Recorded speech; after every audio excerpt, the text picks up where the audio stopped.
disassembling this speaker today, because why not, you know? Because I'm running out of content and I don't know what else to do with my channel, so I'm just doing this. Anyway.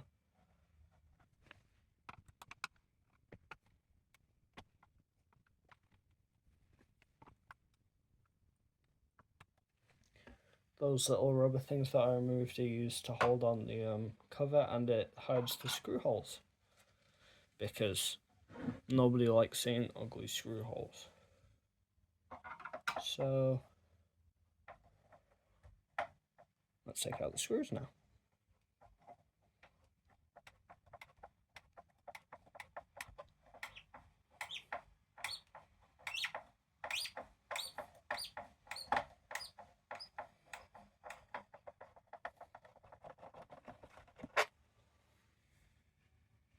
Big screws these have, if the camera would focus.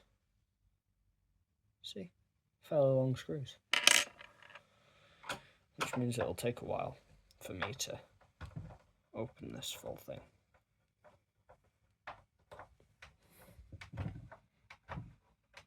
Don't strip the goddamn screw.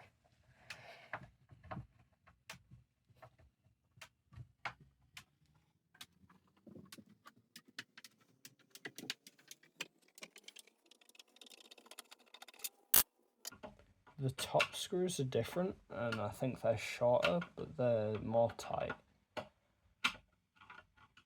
And they're slightly more difficult to get to.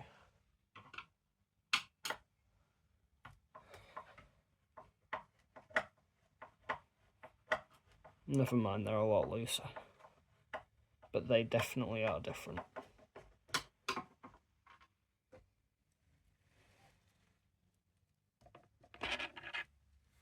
See that difference? Black screw, much shorter.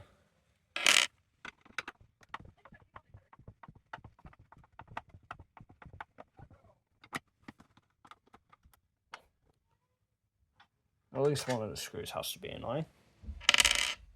Now that we've done that, we can take this plastic bit off. It is just a plastic bit, although there is one little thing.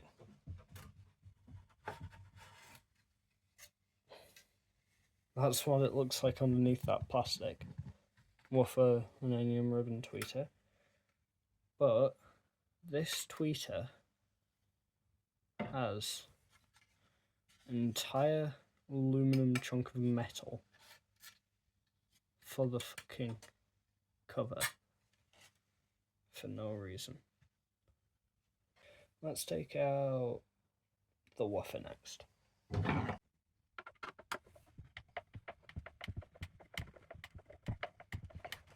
I would recommend people do this with their screwdrivers, by the way, because if you have your hand around the screw, you're less likely to slip, and if you do slip, you're not going to go through the rubber on the woofer. Again, I think these are longer than the chassis screws. Slightly, yeah.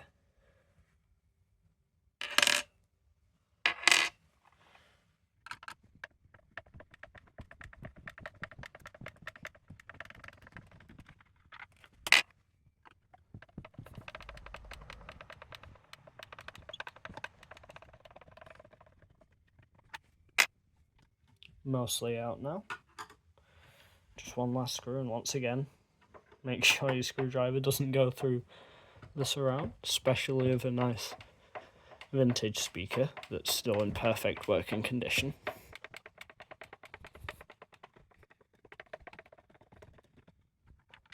There she goes. And that should be the woofer out now.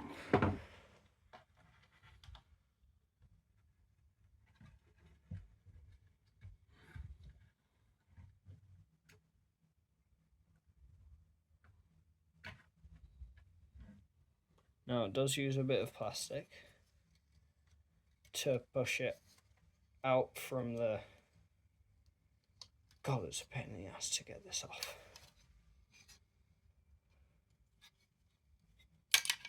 There we go. It uses a bit of plastic to push it flush against the plastic front. But this driver is one of the best 4-inch drivers I have ever seen. I think it's actually 5. But the best 4-inch driver I have ever seen on a passive speaker. And I've seen some nice passive speakers. Let's put this over here, just so that it doesn't get in the way. Time for the tweeter, which is the more interesting part of this though.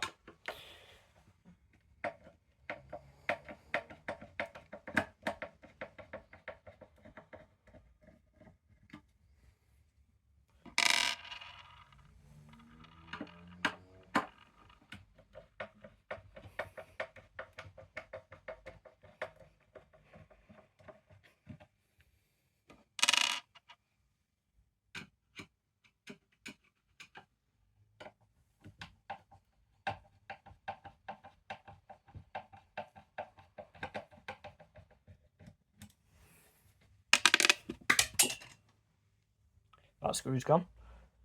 I'll find it at some point.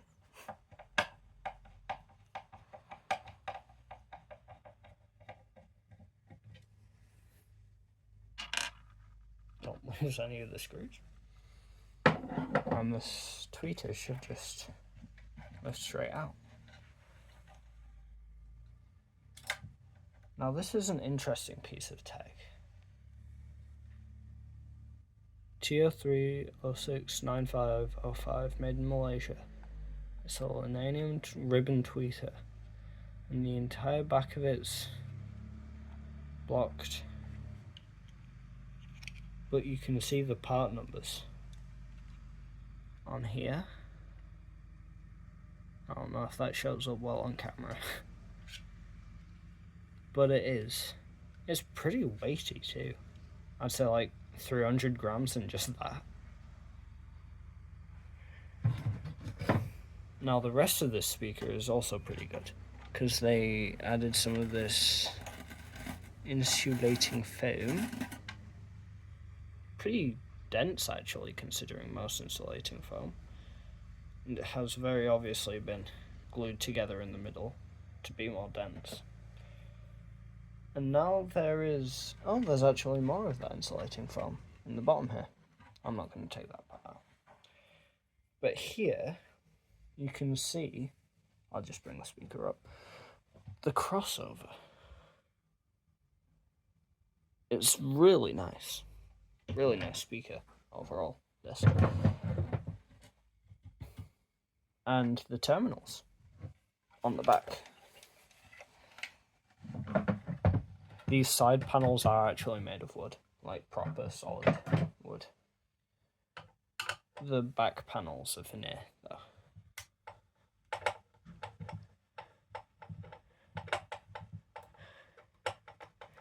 These terminals, just so that I don't drop that into the speaker once I actually take these out.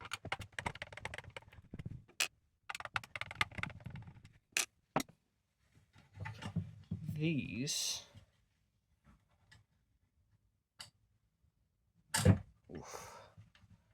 are really nice screw terminals. They are not push terminals, which is what the thing would make you believe. You'd go blah, blah, blah, but no, it's a screw terminal. You shove the cable in a little hole that opens up. You squash it in there and you screw it down. And you can also put banana plugs in the top. And like, this entire thing is really well made. So you've got your screw terminals, your beefy 4-inch, probably 5-inch aluminium tweeter, plus the foam and the crossover. And I got this for what, 12 quid off eBay? 40 watts, 6 ohms, incredibly well made.